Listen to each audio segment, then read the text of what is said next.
Senhor, nós te agradecemos, em nome de Jesus, por essa tarde, pelo rico privilégio de estudarmos a Tua Palavra. Pedimos que Teu Espírito nos abençoe nesse momento, no entendimento das Escrituras, e que sejamos edificados, Pai, para a glória do Teu nome, em Cristo Jesus, nosso Senhor. Amém. Muito bem, Apocalipse 1. Olha só. Pastor, diga. vou te fazer uma pergunta, não tem nada com Apocalipse, mas já tem uns dias que eu estou tentando fazer e não estou conseguindo. Sim. Aqui no Evangelho de João, capítulo 1, fala que ele veio para os que eram seus, mas os seus não receberam. Dentro do contexto, né, calvinista, ou seja, da escolha que Deus fez, eles não deveriam ter recebido? Não, porque aí João está fazendo a crítica ao judaísmo da época dele. Quem era que tinha a promessa messiânica? Os judeus, Israel. Quem deveria ter anunciado a promessa messiânica? Israel. Ele não fez. A gente vai lembrar o livro de Jonas, por exemplo.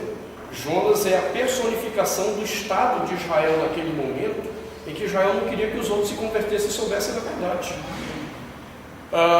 Quem guardou todas as profecias para identificar o Messias? Israel. E aí quando ele veio, Israel o rejeitou. Aí não está falando de salvação. Não tem nada a ver. Porque mais para frente ele está dizendo que mas aos que creram no seu nome, Deus o poder de se tornarem filhos de Deus, mas eles não nasceram do sangue, nem da vontade da carne, nem da vontade de homem algum, mas da vontade de Deus. Aí, nesse sentido, já está falando dos que são salvos. Sim. E esses que nascem da vontade de Deus, não é da carne e tal, onde vai aparecer? No mesmo texto de João capítulo 3, quando ele conversa com Nicodemos e deixa claro que aquele que vai nascer de novo é aquele que o Espírito sopra sobre ele a vida. Então você vai cair de novo no problema da eleição. Entendeu? Claro. Está claro, irmão? Amém. Que nem as águas do Rio Tietê. Nada nascente. Não nascente. Ok, vamos lá. Apocalipse 1. Nós estamos examinando a terceira parte desse capítulo. Primeiro, nós já vimos o título do livro, do versículo 1 ao 3, depois a carta de abertura 4 a 8, e estamos examinando agora a chamada parte da vocação do profeta, capítulo 9, versículo 9 ao versículo 20.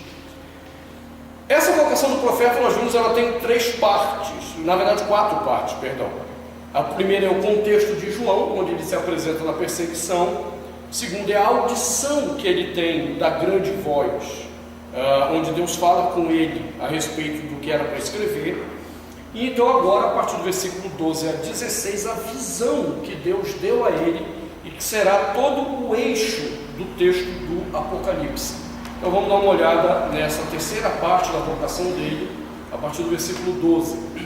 Ele diz: voltei-me para olhar a voz que me falava, e ao voltar-me vi 7 candelabros de ouro. E no meio dos candelabros, um como filho de homem. Ele vestia uma longa túnica, um cinto de ouro lhe cingia o peito. Sua cabeça e os cabelos eram brancos como lã branca, como a neve, e os seus olhos eram como uma chama de fogo. Seus pés pareciam de um bronze precioso, purificado no crisol, e a sua voz era como a voz dos oceanos. Em sua mão direita segurava 7 estrelas, e de sua boca saiu uma espada afiada com 2 gumes. Seu rosto resplandecia como o sol em todo o seu esplendor.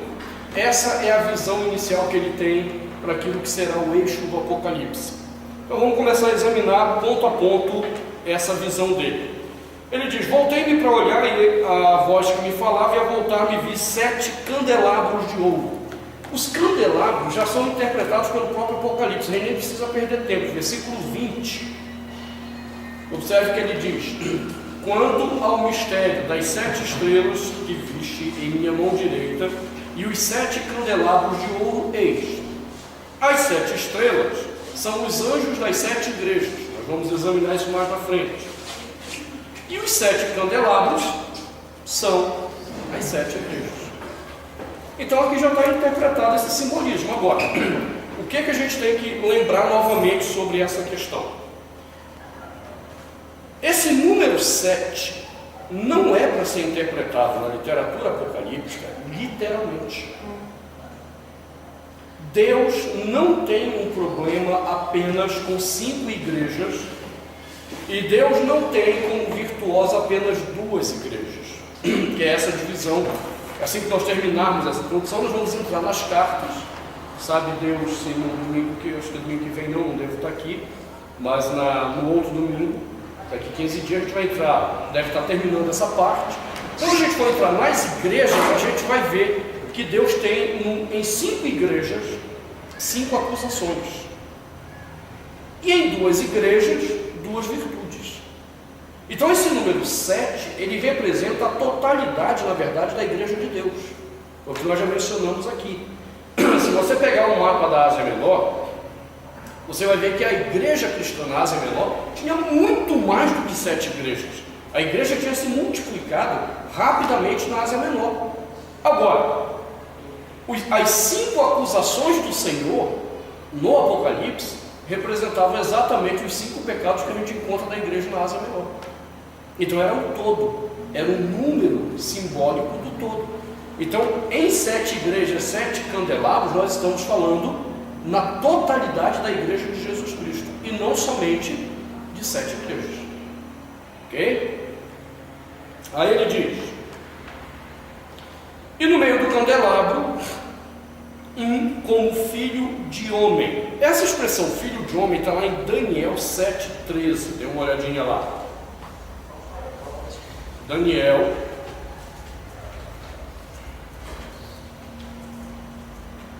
capítulo 7.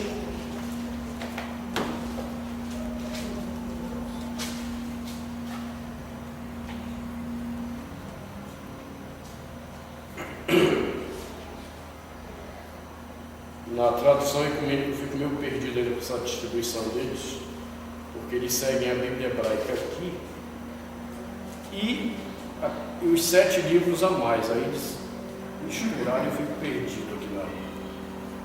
Vamos lá. Ok, já me sei. Está separado ali os deuterocanônicos.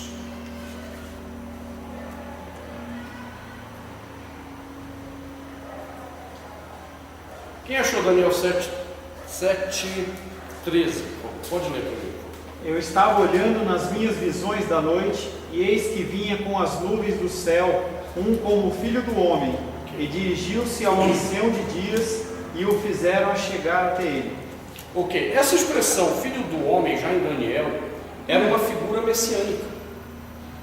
Eles aguardavam já nos dias de Daniel a figura de um Messias que seria juiz contra aquilo que o Império Babilônico vinha fazendo. Só que eles têm a ideia em Daniel da figura de um Messias universal, de alguém que vai exercer o juízo de Deus de forma universal. Esse é um ponto interessante na visão de Daniel. Por quê? Porque ela projeta o futuro para o Messias. Não era um Messias localizado para aquela situação específica contra a Babilônia. Esse foi um erro do judaísmo na época de João. Por que o judaísmo teve dificuldade de enxergar Jesus como um Messias? Porque eles não entenderam que o Messias era julgador da história. Ele era juiz da história, e não o juiz de uma situação específica. Não, o Império Romano está me oprimindo, então o Messias veio para arrebentar o Império Romano. Não, Deus não tem um problema com o Império Romano. Deus tem um problema com os homens dentro da história. Então o Messias viria como esse juiz da história. Esse foi um problema para o judaísmo. E daí porque até hoje os judeus têm dificuldade, uma das razões porque eles têm dificuldade, de entender Jesus como o Messias prometido no Antigo Testamento. Versículo 14 de Daniel. É de Daniel. Leia, por favor. Vai falar: lhe foi dada soberania, glória e realeza, as pessoas de todos os povos, nações e línguas o serviam. Ok. Então, essa era a ideia de um juiz universal. Né? Graças a Deus que vai ter um juiz para a universal.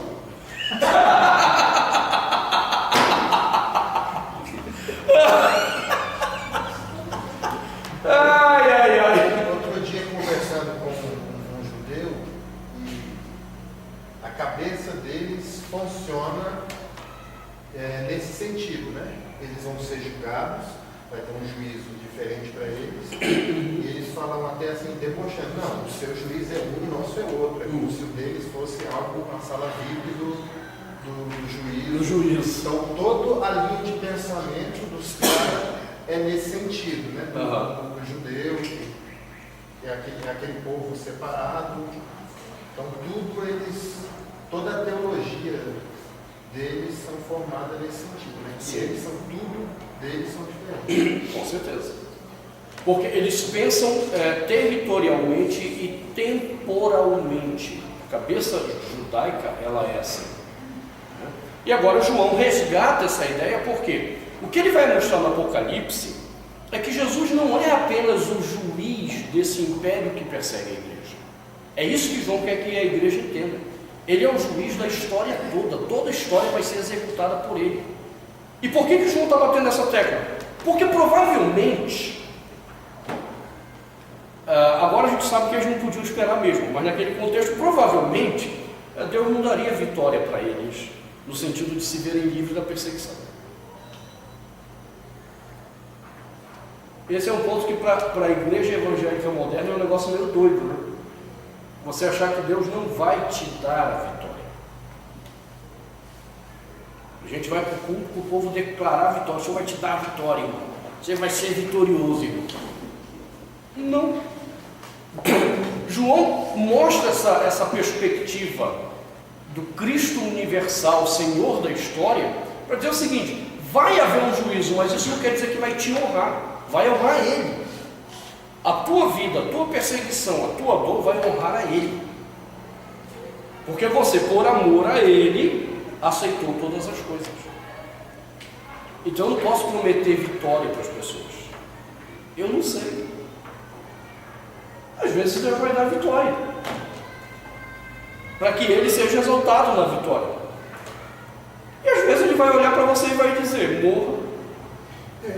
E na sua morte, eu, Senhor, serei glorificado contigo. Nesse sentido, eles não experimentaram vitória nenhuma. Não. Nenhum deles. Quando a gente for abrir o 5º selo do Apocalipse, sabe em que ano isso há de acontecer? Porque o 5º selo está lá no capítulo 6 ainda. Até a gente chegar lá vai demorar um pouquinho, né? Quando eles vão abrir o 5º selo, eles estão mortos. E a pergunta deles ao Senhor é: até quando o Senhor não vingará a nossa morte? Ficou a questão: ok, nós morremos por Ti, morremos por amor ao Senhor, mas vai haver vingança disso? E aí o Senhor vai explicar a maneira como Ele trabalha com a história e como Ele, Deus, executa a história. O 5º selo é fantástico. O entendimento dele é fantástico, para entender o juízo do Senhor sobre os homens. Bom, tendo entendido esse aspecto, vamos lá. Se tiver dúvida, pode questionar aí, levanta a mão, quiser fazer um comentário. E assim, então voltei-me e vi 7 candelabros de ouro, no meio dos candelabros um como filho de homem. Agora observe essa expressão. Ele vestia uma longa túnica, um cinto de ouro lhe cingia o peito. Qual é essa figura?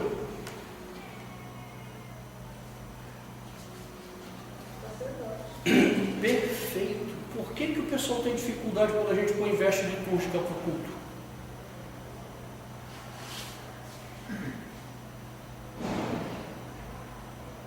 A visão que João tem é que o Cristo que está sendo perseguido por meio de sua igreja, ele se apresenta como sacerdote do povo. E como é que ele está vestido? Todas as roupas sacerdotais.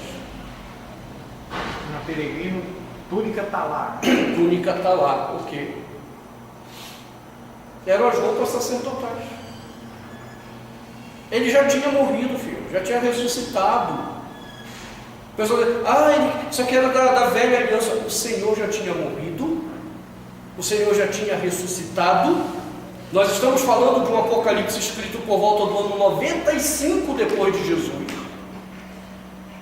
E Cristo se revela para João totalmente vestido de sacerdote. Aí nesse detalhe da roupa, né? Porque eu já vi na internet. Eles usam tipo um peitoral e o cinto. Sim. Mas por que não sei o nome daqui? Aquela faixa. A faixa, ela é o simbolismo da autoridade do sacerdote. Mas ela é bíblica? Ela é bíblica, porque existem várias roupas dos sacerdotes, essa aí é apenas uma delas. Quando você pega as roupas do sacerdote em Levítico, cada situação tinha uma roupa apropriada. E tinha então a chamada estola do sacerdote. Porque era isso que diferenciava o sacerdote. Então, mas para cada situação era um tipo de... Havia uma vestimenta, sim, um adereço. A veste é uma, mas o adereço que vai cuidando Isso. da situação. Exatamente. Por exemplo, quando você vê uma celebração de ordenação, os bispos que seguem ordem litúrgica, eles procuram aproximar os adereços a esses contextos.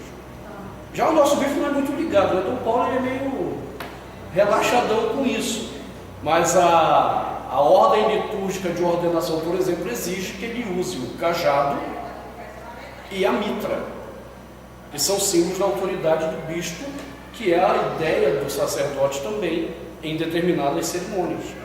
Mas Dom Paulo não liga muito. Eu não sou muito, como se diz? Me ajuda, Dom Paulo. Não, eu não sou muito apegado. Eu reconheço o valor, mas não sou muito apegado a esses detalhes. Eu não sou. Tá? Eu sou mais solto nesses detalhes. Tem gente que...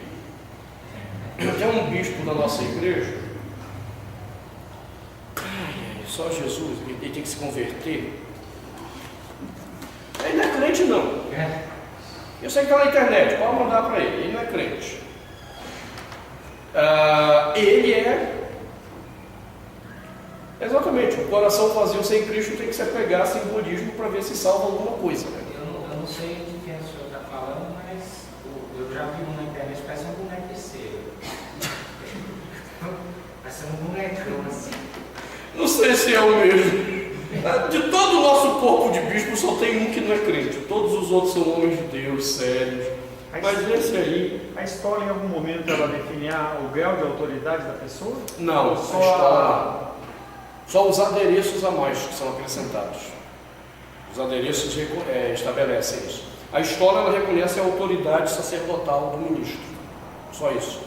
Tanto é que, por exemplo, se num culto da igreja eu não quiser usar a veste, eu não sou obrigado, mas eu sou obrigado a usar a estola. Então teve um culto de quarta-feira aqui, tu lembra, né? Cheguei aqui e disse, não quero usar hoje as vestes, vou pegar só a estola. Pronto. Porque é ela que estabelece a identificação sacerdotal. Não é a roupa em si. Okay? Mesmo a expressão veste talar, quando você vai examinar, ela é exatamente essa roupa que está por cima da que você usa. Que é o equivalente à estola. Outras igrejas pecam Não é uma questão de pecado. Eu acho que o culto fica apenas mais pobre. Por uma questão simples. Você querendo ou não, toda a igreja, ela trabalha com simbolismos.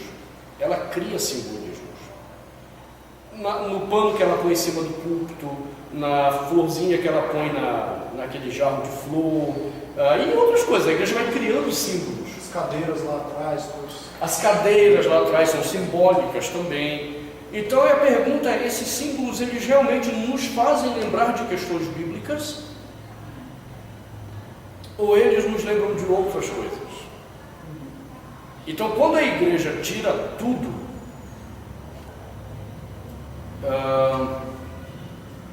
qual é a imagem exatamente do que estamos fazendo? Fica pobre o negócio. De nos inspirar, de nos fazer perceber o que estamos vivendo naquele momento. Os reformadores mais radicais, como Calvino. Calvino era radical nesse detalhe. Calvino ele era contra qualquer coisa que deixasse o culto em si muito cheio de simbolismo. Ele queria um culto mais simples. Mas mesmo assim ele não conseguiu se libertar das roupas. Calvino não conseguiu se libertar das roupas. Porque ele entendia que havia necessidade de uma identificação, no mínimo, de quem está à frente, do papel que ele está exercendo ali, junto à igreja. Mas essa não faz parte da lei cerimonial que foi de vez abolida? Ok, mas observe, por que Apocalipse está nos lembrando de Cristo como sacerdote, usando as mesmas roupas? Já não foi depois de abolido? A segunda pergunta é por que a igreja primitiva da era apostólica, no momento que ela pôde cultuar ao Senhor, a perseguição, o pessoal tem a ideia assim, a igreja pegou a perseguição e pronto, foi embora, até o 4º século sendo perseguido. Isso não é verdade. O movimento da perseguição da igreja foi mais ou menos assim. Você teve um período de 30... Ixi, acabou aqui a heresia profunda essa. A tinta não desceu. Já foi. Vamos lá. Você pega do período de 33, morte e ressurreição do Senhor. Aí você vai com a igreja até o ano 48. Não havia uma perseguição estatal. Havia uma perseguição do judaísmo. Dentro do judaísmo. Vixe, tem tudo isso de pincel lá atrás. Aí tem que fazer o teste agora. Por falta de um, né? Ok, obrigado. Você que já reprovou no teste. Esse aqui escapou um pouquinho, mas não escapou muito. Então, de 33 a 48, nós tivemos essa situação. Uma perseguição judaica, é o máximo que você tinha na igreja nesse período. E a igreja então gozou de alguma liberdade em alguns locais para culto. Quando ela gozou dessa liberdade, começou a instituir os seus líderes, adivinha o que a igreja colocou no seu culto? Vestes litúrgicas. Nós estamos falando do início do cristianismo. Aí em 48 nós tivemos a perseguição de Cláudio. Foi a primeira perseguição oficial contra a igreja. Isso vai até mais ou menos 55. 55 a igreja começa a se reestruturar. 10 anos depois, 65, começa a desgraça da perseguição do Nero. Que foram 2 anos ferrenhos de perseguição. De 67 até 95, a igreja gozou paz. É nesse período que tu vai encontrar já Paulo tratando de presbíteros, bispos, diáconos. A igreja está começando a tomar forma. Agora examine a literatura desse período do cristianismo primitivo. Como é que os presbíteros se vestiam para o culto? Vestes litúrgicas. Segundo século depois dessa perseguição do Apocalipse, nessa perseguição do Apocalipse o negócio foi feio, porque os caras tinham que cultuar nas catacumbas. Mas não está no período da paz que você falou, de 67 a 90? Não, o Apocalipse ele está... Apocalipse 95. 95. Mas 67 a quanto foi de paz? Nós falamos de 67 a 95 com poucos focos de perseguição. Não foi uma perseguição generalizada, era uma coisa bem localizada. Nós vamos ver que de 95, quando começa a perseguição de Domiciano, que entra para o 2º século, o negócio foi feio. Por que o apóstolo João foi para Pátmos se estava gozando um período de relativa paz? Não, ele vai para Pátmos na perseguição de Domiciano, 95. Tá. João, quando está escrevendo, ele está aqui, ó. Está iniciando a perseguição. Exatamente. Na verdade, a gente está falando aqui do auge, do fervo da coisa. Os historiadores dizem que a perseguição de Domiciano começou por volta de 92. Aqui o negócio estava feio. E daqui até a segunda metade, mais ou menos, do 2º século, a igreja ia cultuar Cristo nas catacumbas, amigo. Vamos tornar isso uma linguagem mais popular? Era no cemitério. E lá, então, eles não podiam cultuar ao Senhor como nós vemos o culto no Novo Testamento. Vários cultos no Novo Testamento não tinham um elemento chave que hoje muita gente acha que é importante para o culto: louvor. Os caras não podiam louvar, porque se eles cantassem, atrairiam a perseguição do império, dos soldados do império. A vestimenta também não trairia? Ok, tudo isso eles têm que abolir no período de perseguição. Quanto menos chamar atenção. Quanto menos chamar a atenção. Agora nós estamos dizendo, toda vez que a igreja gozava de relativa paz, ela aplicava louvor, usava vestimentas, tudo isso daí. E qual era um dos modelos? Por que para eles essa visão de Jesus vestido com as vestimentas sacerdotais não é choque? Porque não existia igreja católica romana. Eles não aprenderam isso da igreja católica romana. De onde que eles aprenderam isso? Judaísmo. Era a coisa mais normal para eles. Então, quando João fala de Cristo com as vestes sacerdotais para mediação na perseguição que eles estão vivendo, é uma coisa totalmente normal. Aí, quando você passa para o quarto século, início do quarto século, 313, que é quando Constantino determina o fim da perseguição à igreja, é interessante que você já tinha bispos instituídos em vários lugares antes de Constantino. Tanto é que logo que ele se converte em 313, um grupo que estava ligado ao presbítero Ário, aquele miserável pecador de Alexandria, que disse que Jesus não era Deus, esse grupo cresceu e Constantino teve que convocar o primeiro concílio da igreja, que foi em Nicéia, 325, e ele mandou chamar quem? Os bispos da igreja cristã, ou das igrejas cristãs, que eram igrejas espalhadas. Hein? Isso já era cristianismo romano? Antes do cristianismo romano. Quando Constantino se converte, o que nós estamos vendo é que já existia uma estrutura antes dele. Do contrário, não tinha como ele chamar, chama os bispos aí das igrejas cristãs. Já existia uma estrutura toda. E uma outra coisa que é importante lembrar não foi Constantino que oficializou a igreja. O Édito de Constantino estabelecia paz para a igreja cristã. Ela poderia cultuar o seu Deus sem perseguição. Foi quando acabou. Proibida a perseguição, e não Tá a definição como religião oficial. Não. Isso é um erro. Você pode pegar todos os livros de história e verificar. O cristianismo se tornou religião oficial em 394 com Teodósio. 394. E o cristianismo só começou a ser deturpado na sua essência doutrinária depois de 516, quando a igreja romana já tem o poder da igreja no Ocidente. Foi aí que a coisa aconteceu. Aí a bagunça veio. Eles mudaram o sentido de todos os símbolos do culto, transformaram o culto em missa. Até então a igreja cultuava.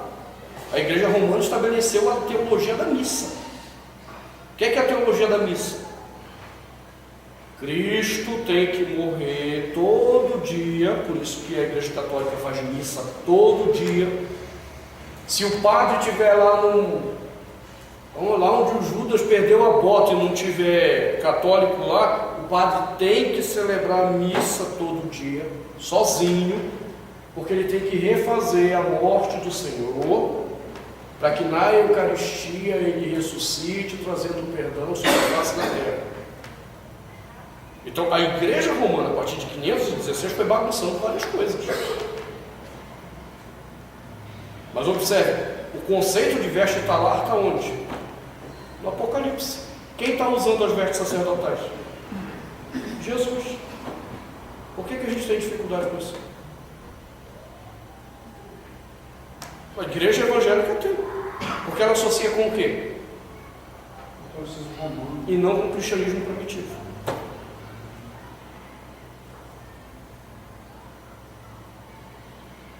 Ok, meu. Está aqui, João, Apocalipse 1, Versículo 13, o Senhor está usando roupas sacerdotais. E a igreja se inspira em quem? Já não havia acabado o rito todinho dos sacerdotes? O Senhor já não havia cumprido tudo? Por que ele está usando roupa sacerdotal? O que é interessante é que à medida que você vai lendo o Apocalipse, você vai vendo que até a maneira de culto no Apocalipse era totalmente baseada no conceito ainda do templo.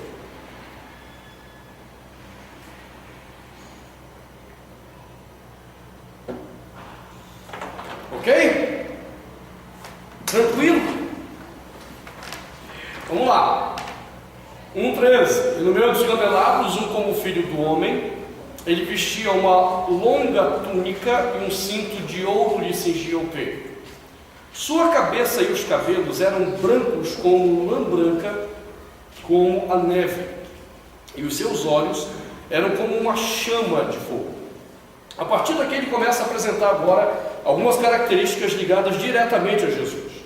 A ideia de cabeça e cabelos brancos como a lã são símbolos da eternidade do Senhor, conforme se encontra no simbolismo de Daniel 7, versículo 9. Pega lá sua Bíblia, olha lá.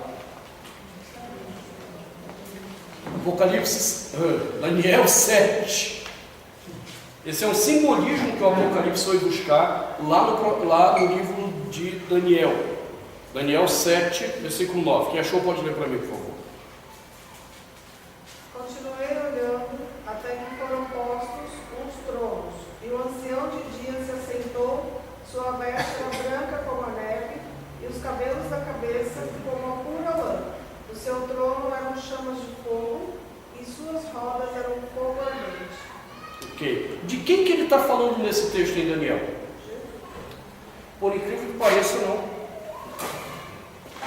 Ele está falando aí, nada mais, nada menos. Mas nem esse aqui passou no texto, está difícil. Vamos ficar fora. Vamos ver quem está fora. Quem não é eleito? Quem é o eleito. Por incrível que pareça, ele está falando de Deus. Então o ancião de dias é Deus? O ancião de dias é o próprio Deus. Agora, qual é o problema? Isso aqui é o nome de Deus. O ancião de dias é o famoso tetragrama sagrado, o nome de Deus. E aí João pega agora e diz que essa palavra que se referia ao Deus Santo, na verdade era uma revelação de Jesus. O que é que João acabou de fazer? Ele identificou Jesus com quem? O próprio Deus. Você viu? Captou na hora, Isabela. Tudo bem, Isabela. Gostei de ver, viu?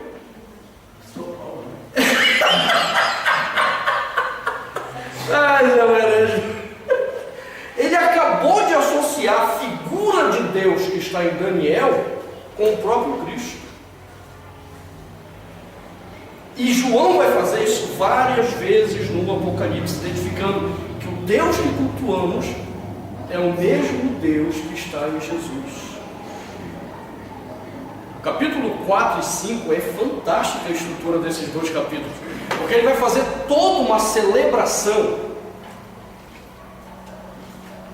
para Deus. Quando chega no 5, a mesma celebração aplica-se a Jesus. Ele é Deus. É por isso que eu acho legal quando eu converso com testemunhas de Jeová, porque a gente vai mostrando esses paralelos e eles vão ficando doidinhos na cabeça. Porque eles não foram ensinados a pensar textualmente, pensar o texto no todo, de onde ele está tirando o simbolismo, né? Isso na linguística textual a gente chama isso de intertextualidade. Ele está buscando aquela ideia de uma outra fonte, dando um ressignificado. Ele está ressignificando a imagem. Lá era Deus, e agora ele diz, era Jesus. Ele ressignificou. Em que sentido ele diz? Ele na verdade era Deus. quem está diante dos homens como sacerdote é o próprio Deus. Daí essa figura que ele utiliza da cabeça e os cabelos brancos como a lã. Mas há uma outra expressão que ele usa ainda nesse texto, diz assim, versículo 14: e os seus olhos eram como uma chama de fogo. De novo ele está buscando uma imagem de Daniel. Daniel 10:6, dê uma olhada lá.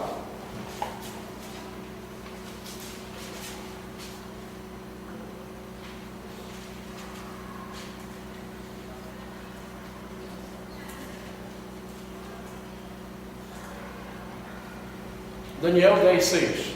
O seu corpo brilhava como pedras preciosas, o rosto parecia um relâmpago, os olhos eram como tochas acesas, os braços e as pernas brilhavam como bronze polido, e a voz soava como o barulho de uma multidão. De quem que Daniel está falando aí? Não. De um anjo que foi enviado por Deus para comunicar a Israel seus desígnios. Toda essa descrição aí é de um anjo. É daí que, de novo, Testemunhas de Jeová e a herética ou herege da Ellen White, né, dos adventistas, saiu com a história de que Jesus, na verdade, era um anjo. O que eles não entenderam na questão? Que Deus se fez comunicar a Israel naquele contexto por meio de um anjo. E agora, quem é o anjo do Senhor que nos comunica a sua visão? O próprio Deus. Ele comunica a imagem de Jesus não apenas como Deus, mas como um mensageiro, o anjo que vem a nós para nos comunicar agora a visão do Senhor. É aqui que está a distinção. O que é que as testemunhas de Jeová e os adventistas não entenderam? Jesus é Deus. Que ele é Deus, só que agora ele não é um Deus distante que manda anjos. Ele é Deus presente que se faz como anjo. Emmanuel. No sentido de nos comunicar a verdade de Deus. Ele é Emmanuel. Deu para entender essa questão? Sempre que a gente pensa em anjo, a gente só pensa em quê? Anjo, anjo. A gente não pensa na função angelical. O que é a função angelical? A palavra angelos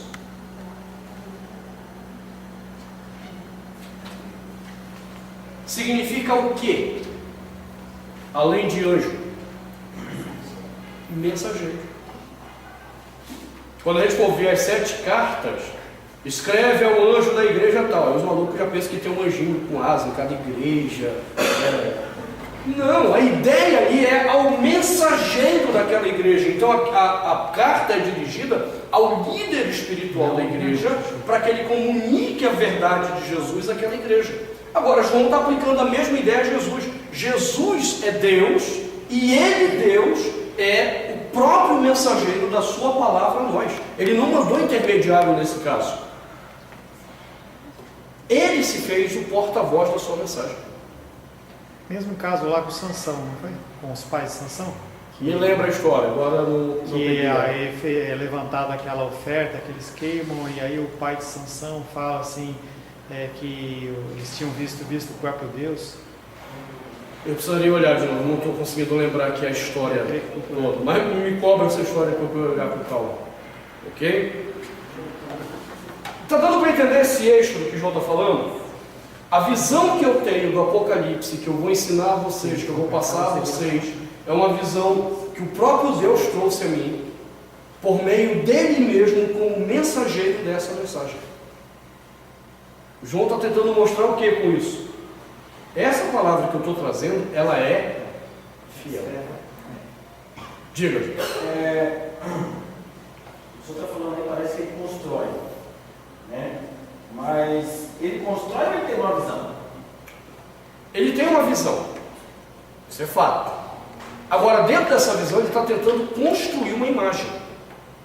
Porque isso que às vezes a gente não entende da maneira como Deus revela a palavra dele. A pergunta é, como foi que João viu exatamente essas coisas? Eu penso que é do jeito que ele escreveu. Não. Porque a escolha do gênero literário não é feita por Deus, é pelo homem. Na hora que o homem vai comunicar aquilo que Deus falou a ele, ele precisa transformar isso num tipo de literatura para comunicar. E esse tipo de literatura, gênero literário, ou apocalíptico, aliás, ele é um gênero bem complexo de escrever. João está pegando toda a visão que Deus deu para ele e foi comunicando isso nesse tipo de literatura. É por isso que é um gênero simbólico. É daí que eu tenho que desvendar o simbolismo que ele utilizou. Por isso que ele até fala, como se fossem ruas de ouro. A ideia, a gente tem a ideia de que o que a gente vai ter lá no céu é ruas de ouro. Não tem ruas de ouro. Mas ele fala que é como, né? A ideia é essa, é como se... Simbolizando a ideia, poxa, não tem nada, por que eu consigo pegar de tão lindo e comparar com a humanidade? O que a gente tem como lindo? O ouro. O que tem como precioso? O ouro, né? Sim. Valioso, não colocar o ouro. Sim. Pegue, por exemplo, a própria poesia dos Salmos. Os salmistas tiveram experiência de oração com o Senhor para aquela revelação. E aí, na hora de comunicar a revelação, eles fizeram através do quê? Poesia. Posso ler o texto de Juízes? Pode. Juízes hoje? Tá, vamos lá. É longo, tá? Mas vamos Juízes 13, 15. Então Manoá disse ao anjo do Senhor: permite deter-me de preparar um cabrito. Ele prepara um holocausto para ele. E aí lá no verso 20, sucedeu que, subindo para o céu a chama que saiu do altar, o anjo do Senhor subiu nela. O que vendo Manoá e sua mulher com o rosto em terra, e nunca mais apareceu o anjo do Senhor a Manoá. Ele estava sendo chamado para Sansão, né? Os pais de Sansão. E o anjo vem para trazer todo o ensinamento. Eles perguntam como é que teria que atar. Ali o anjo do Senhor seria Jesus também. A ideia que se tem é que o anjo do Senhor seria Jesus, mas há bastante debate, porque em alguns contextos o anjo do Senhor não pode ser outra pessoa a não ser Jesus, e em outro poderia ser um mensageiro, algum dos anjos da corte. Porque no verso 22 fala: e disse Manoá à sua mulher: certamente morreremos porque vimos a Deus. Não, ok. Então nesse caso fecha que era o próprio Senhor Jesus. Essa expressão ok. Mas você também não pode ser a impressão do Manoá, não? Não, nesse caso, lembre-se, você está lidando com um texto debaixo de revelação. Se eu apelar para a ideia de que é uma impressão nele, eu posso dizer então que na Bíblia tem várias impressões humanas. E se são impressões humanas, então os liberais estariam certos, que a Bíblia não é, mas contém palavra de Deus. Tanto é que quando as impressões estão erradas, a própria Bíblia faz questão de corrigir logo. Ela narra o que é que o pessoal teve de impressão e ela mesma já mostra como o profeta corrigiu a coisa. Quando ela deixa quieta, é porque é aquilo mesmo. Não é a mera impressão. Entendeu? Tranquilo? A escolha do gênero literário por João tinha a ver também com o contexto da perseguição. Claro. Né? Todo gênero só faz sentido à luz do contexto que se está vivendo. Não fazia sentido para João escrever, por exemplo, como Paulo escreveu. Lembra, nós estamos falando de mesmo autor. Ele escreveu 3 cartas, que são totalmente diferentes em gênero do evangelho dele. E que também são totalmente diferentes do gênero apocalíptico. Agora, por que provavelmente ele escolhe o gênero apocalíptico? Porque tudo que ele vai revelar foi fruto de uma visão. Ele teve uma visão com o Senhor. Isso foi fato. Alguma coisa extraordinária aconteceu e ele precisa colocar isso agora em literatura. Quais as opções que ele tinha? Colocar isso em profecia, porque era um tipo de literatura que ele poderia comunicar aquela visão. Ele poderia ter colocado isso como um pecharri ragádico, que também era um tipo de literatura que permitiria essas visões, tudo que ele conta aqui. Ele poderia ter escolhido o gênero apocalíptico. E ele usa o gênero apocalíptico como mais adequado, por causa do contexto de perseguição e também pela necessidade de ocultar a verdade. Não se esqueça disso, Apocalipse é um livro que quer ocultar a verdade dos ímpios e tornar conhecida a vontade de Deus para os salvos. Quem eram os salvos para quem João está escrevendo? Os judeus. O Marcos tem um amigo judeu. Procure um judeu praticante e peça para ele lhe explicar o Apocalipse. Isso aqui para ele é a coisa mais fácil do mundo. Os simbolismos que estão aqui para um judeu, totalmente fácil. É da cultura deles. Agora, olha a gente tentando entender o Apocalipse. Você entendeu o problema? João escreveu um gênero que para quem era do povo de Deus, naquela perseguição que eram os judeus, estava totalmente clara a mensagem, e para quem não era um negócio totalmente obscuro. E essa literatura é própria para perseguição. Está lá o irmãozinho se alimentando daquelas palavras da revelação, aí chega um soldado romano. Dá isso aqui. É besteira de bando de gente fantasiosa. O cara vai embora e não sabe o que estava escrito. Mas o irmãozinho que estava lendo lá e se alimentando na fé, estava entendendo tudo. Então a escolha do gênero é participação humana. É por isso que a doutrina da inspiração da Escritura que nós defendemos, quando a igreja protestante defende, é a Bíblia, ela é 100% palavra de Deus e é 100% palavra de homens.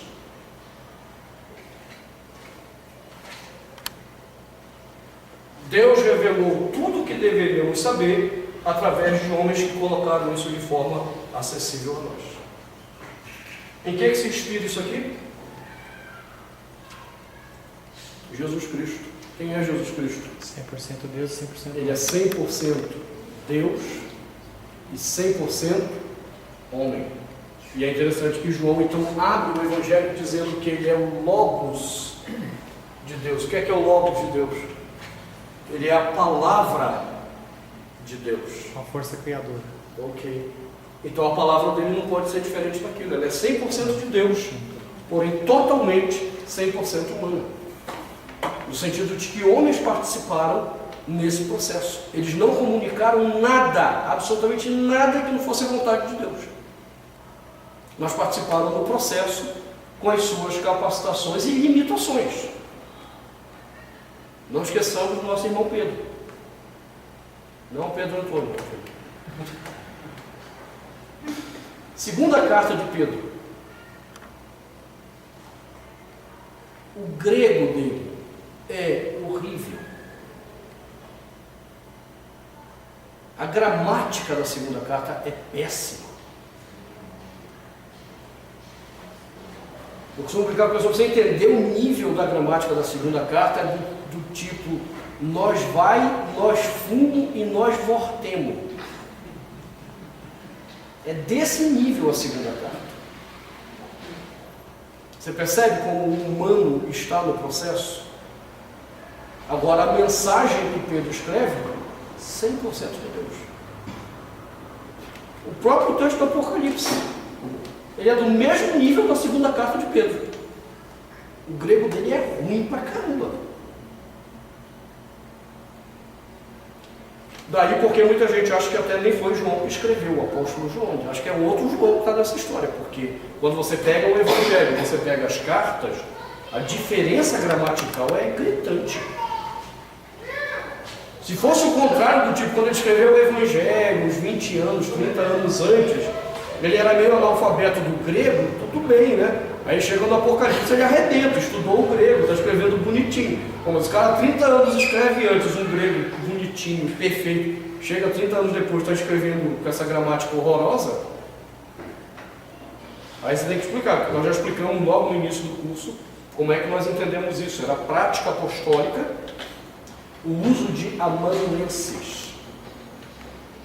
Amanuenses. O pessoal do Amazonas não, né? Não. Amanuenses eram as pessoas que eram responsáveis por redigir documentos para outros. Por exemplo, a gente diz assim, quem escreveu Romanos? Depende do que você quer dizer com quem escreveu. Se você quer dizer quem é o autor, é Paulo. Se você quer dizer quem escreveu. Romanos 16, está lá o cara que escreveu o texto. Tércio. Ele é o redator do texto. Paulo proferiu e ele ia escrevendo. Quem escreveu 1 Pedro? De novo, o que você quer perguntar com isso? Se escreveu é o autor, é Pedro. Mas se for o cara que escreveu mesmo as letras, capítulo 5 de 1 Pedro, Silvano. Ele é o amanuense. Esse aí está melhorando. Hein? Não, 1 Pedro é um grego joia, bom. Então é a única forma de explicar o que aconteceu com os evangelhos. Ainda que João não tenha mencionado alguém escrevendo, mas era prática. Era prática apostólica, há vários documentos da igreja que mencionam isso, que havia o hábito deles ditarem e outros escreverem. Depois ele não passava o olho para ver o que eu escreveu, não? Júlio, provavelmente eles passavam o olho, né, para conferir se estava tudo certo, havia... Como é que escreveu esse negócio aqui? É porque eles viam o erro, né? Com certeza, eles viam o erro gramatical. Não, mas aí no caso o erro gramatical foi quando o escritor inventou de fazer errado mesmo. Agora, vamos entender, Pedro está num contexto de perseguição também quando ele escreve a segunda carta. A gente não sabe quem está com ele. E por que ele inventou de escrever logo? Alguma coisa que a gente desconhece aconteceu. Ele não estava num momento de paz, como na primeira, que ele podia passar para o outro escrever.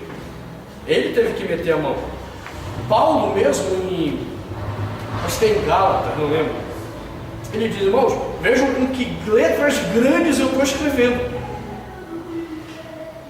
No contexto de prisão, ele não teve como mandar alguém escrever, ele teve que escrever, e ele já estava com uma deficiência visual, muito provavelmente. Ah, mas ele era metafórico esse grande. Não, filho, era literal mesmo. Era literal. Então a gente não sabe, essa vida deles era muito conturbada pela perseguição. Então, que João teve a visão, isso é fato. Assim como Isaías teve visão, Jeremias teve visão, Ezequiel teve visões. Agora, na hora de escrever, cada um teve que escolher um tipo de literatura própria para encaixar aquela visão. No caso de João, ele optou pelo gênero apocalíptico. Ok? Deu para entender? Beleza? Tudo bem, amém.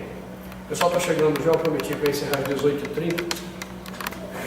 Amém. Então, semana que vem, semana que vem provavelmente não vamos ter. Daqui 15 dias, a gente continua vendo a visão que João teve e que fundamenta a autoridade do texto que ele está entregando para a igreja. Por que vocês podem crer nessa visão que eu estou comunicando? Porque nada foi o próprio Deus que nos revelou diretamente, não passou nem por um outro anjo. Ele foi o porta-voz da própria mensagem. Essa é a autoridade. Então, veremos no próximo estudo. Amém? Amém.